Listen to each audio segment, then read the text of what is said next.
Doctor గారు, నా వయసు 31 సంవత్సరాలు. నాకు ప్రతిసారి ఊపిరాడనట్టుగా ఉంటుంది. నా పిఎఫ్టి, స్పైరోమెట్రీ మరియు ఐజీఈ పరీక్షలు సాధారణంగానే ఉన్నాయి. మరి నాకు గురక, దగ్గు సమస్య తగ్గపోవటానికి కారణాలేమిటి? ఇప్పుడు నేను ఎటువంటి చికిత్స తీసుకోవాలి తెలియచేయండి అని అడుగుతున్నారు. ఈ ప్రశ్నకు డాక్టర్ గారి సమాధానం ఇప్పుడు తెలుసుకుందాం. మీరు చెప్పిన లక్షణాలను బట్టి మీకు గురక ఉందంటున్నారు, రాత్రిపూట దగ్గు ఉందని చెప్తున్నారు, అలాగే మీ స్పైరోమెట్రీ ఇవన్నీ నార్మల్గా ఉంటుంది. మీరు చెప్పిన లక్షణాలను బట్టి మీకు అబ్స్ట్రక్టివ్ స్లీప్ యాప్నియా అంటే నిద్రలో శ్వాస ఆగిపోయే సమస్య ఉన్నట్టుగా తెలుస్తుంది.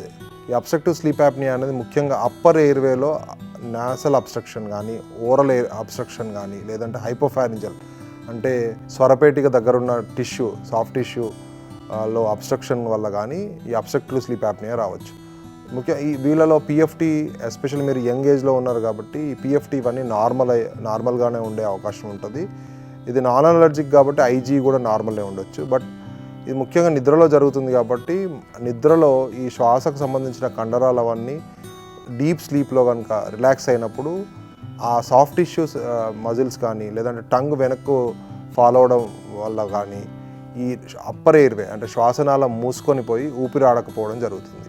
సో మీరు నియరెస్ట్ సోమ్నాలజిస్ట్ కానీ, పల్మనాలజిస్ట్ ఆర్ ఈఎన్టీ స్పెషలిస్ట్ సంప్రదించి ఒకసారి డయాగ్నోస్టిక్ పాలిసోమ్నోగ్రామ్ అంటే నిద్రకు సంబంధించిన పరీక్ష, డయాగ్నోస్టిక్ పాలిసోమ్నోగ్రామ్ అని చెప్తాం, ఈ పరీక్ష చేయించుకొని చూడండి. ఇందులో కనుక సివియారిటీ ఎక్కువ ఉన్నట్టయితే, ఒకవేళ అనాటమికల్ ప్రాబ్లమ్స్ ఏమైనా ఉన్నట్టయితే ఈఎన్టీ స్పెషలిస్ట్ ఇన్వాల్వ్ చేసి ఆర్ మ్యాక్సిలోఫేషియల్ సర్జన్ ఇన్వాల్వ్ చేసి సర్జరీ చేయాల్సి ఉంటుంది.